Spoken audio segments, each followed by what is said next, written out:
Simplesmente foi isso que aconteceu. Tudo que tinha de estoque regulador foi para o mundo. Aí fala, olha a nossa a balança comercial como melhorou. Mas olha a inflação que você criou. E outra, né? Quando estabilizar o estoque, não vai baixar o preço. Não vai. Não vai. Se não vai. tiver estoque regulador, cara, não vai. Não, mas mesmo quando estabilizar, não vai. Aí melhora, né? Aí dá uma melhorada. Mas não vai baixar tanto, porque aí os caras vão deixar o preço que... Não, na verdade, só se o dólar baixar. Que aí o dólar baixando, porque por se tratar de commodity, né? Então, assim, na verdade, o preço regulador, ele fica em dólar. Então, assim, se a gente conseguir... Se a gente conseguir baixar dólar, aí ele baixa no real. Mas o governo não tem interesse em baixar o dólar, porque ele acha que se baixar o dólar, você acaba importando mais e aí acaba ferrando mais. Porque, assim, a indústria de máquinas usadas e novas cresceu pra caramba, né? Porque a indústria brasileira nunca foi tão... Apesar de ter um índice de industrial pequeno, que é 14%, ele cresceu mais de 30% a indústria nos últimos anos. Só que ele ainda tem um índice industrial pequeno. E aí você tem um monte de políticas aí que envolvem leis trabalhistas, que eu acho que são injustas para quem produz e parece que ainda tem trabalho escravo no Brasil, né? Entendeu? Em São Paulo não existe isso, pode ter em outros lugares. Tem boliviano aqui, tem que denunciar, né? E denuncia, né? Mas o que é legal, cara, é quando a gente pega um programa como esse para ter um assunto que não é só falar de, pô, e aí, isso é legal, isso é bacana. Ô, Dória, abaixa o preço, cara, por que você... Ô, Guedes, sabia que você fez merda, Guedes? Aí as pessoas, caramba, meu... Olha que louco, quer dizer que eu tô pagando a camiseta mais cara porque o Guedes, que é o ministro da Economia, fez merda. E as pessoas não têm noção, né? Porque as pessoas falam assim, nossa, uma camiseta custa R$99. Aí as pessoas esquecem do frete, do preço da gasolina. Mas é por isso que isso foi depois de mais velho, assim. Por isso que eu fiquei tão ligado com política, com comportamento sociopolítico, porque até determinado momento isso não me afetava. O preço do algodão era sempre o mesmo.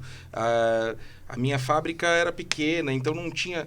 Mas depois que você vai crescendo e você começa a observar que está tudo interligado, aí você fala assim, cara... Ou eu falo sobre isso, ou eu coloco o dedo na ferida, ou eu mostro. Ou você paga o preço. Ou você paga o preço. E aí você fica com o cliente até hoje, tipo, mandando, mas vocês vendiam camiseta a R$59, hoje tá R$99. Daí você fala, cara, tipo, é isso, né? As pessoas não conseguem entender. Agora, só encerrando aqui o assunto de política. Então, você já tem o seu candidato a presidente? Não, eu não tenho meu candidato a presidente, que é o cara. Dória. Não é que é o Dória. Não é nem o Dória, cara. Como eu acabei de falar, eu não sou fã do Dória, né? Apesar de ser do PSDB, às vezes eu fico com vontade de sair. Na verdade, eu voltei pro PSDB por causa do Bruno Covas, né? Porque ele pediu pra eu voltar e era um cara que eu gostava. Falam que ele era muito gente boa, né? Meu, demais, irmão. O cara era, gente boa. O cara era prefeito de São Paulo, sentava aqui pra conversar com vocês de igual pra igual. Isso era legal, né? E sensível às questões, né, que nos atinge como um todo, né? O Dória uma vez perguntou, por que você não gosta de mim? Eu falei, você gosta de skate? Você gosta de surf? Você gosta de moda? Você gosta disso? Não. Então por que eu vou gostar de você, Dória? Não gosto de grafite, né? Não, eu ia falar pintar. Isso. Odeia grafite. Né? Você entendeu? Então, assim, eu sempre vou pensar aquilo que é melhor pro Brasil. Né? O que é melhor pro Brasil? Né? Qual é a redução de danos, né? Então você tem aí hoje as opções, você tem o primeiro turno, depois você tem o segundo turno. Cada eleição é uma eleição, entendeu? O Dória é a melhor opção ou ele é a pior? Se aparecer outra opção melhor, né? Na eleição passada, eu não votei no Alckmin. Eu não votei em ninguém. Eu falei, nada que tá aí me agrada. Mas você não se arrepende porque aí o Bolsonaro ganha? Eu falei, cara, se eu votasse no Haddad, eu estaria votando em alguém que não fez meia-culpa sobre o que aconteceu com os grandes escândalos do Brasil. E esses caras todos se livrando, né, da justiça, porque a gente sabe como funciona o esquema. Então, assim, eu ainda digo que eu não tenho uma opção. Ô, Turco, mas assim, se a gente for olhar... Puta, você que tá há 26 anos com a tua empresa, Eu tô com a minha 17, o Igor mais também, porque, enfim, 20. A gente tem uma média de quase de 20 anos de empresa, assim.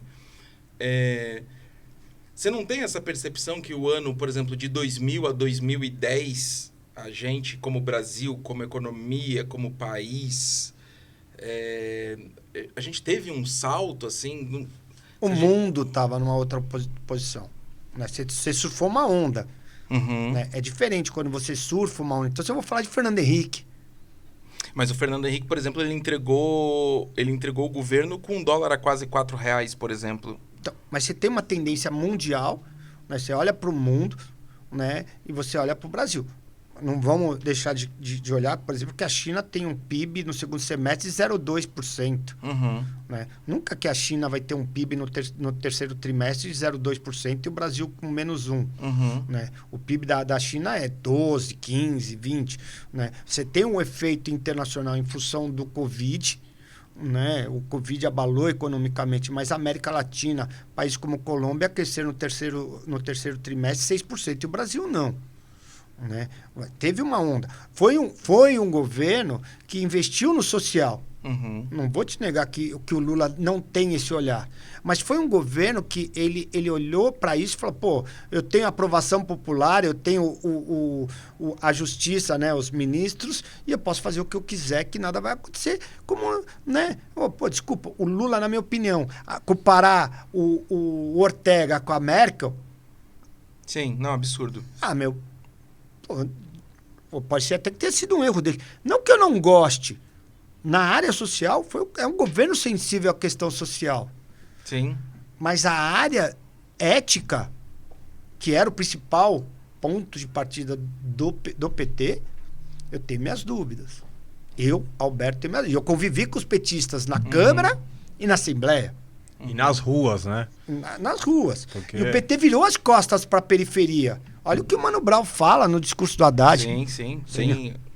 E aquilo é verdade. Isso tá ecoando até hoje, né? É isso, né, irmão? Você viu o podcast do Brau com o Lula? Vi. Quer dizer, ouviu, né? Que é só no Spotify. E teve uma hora que ele dá um checkmate ali e fala, cara, eu errei. Tem uma parte ali que ele deu uma... Sim. E assim...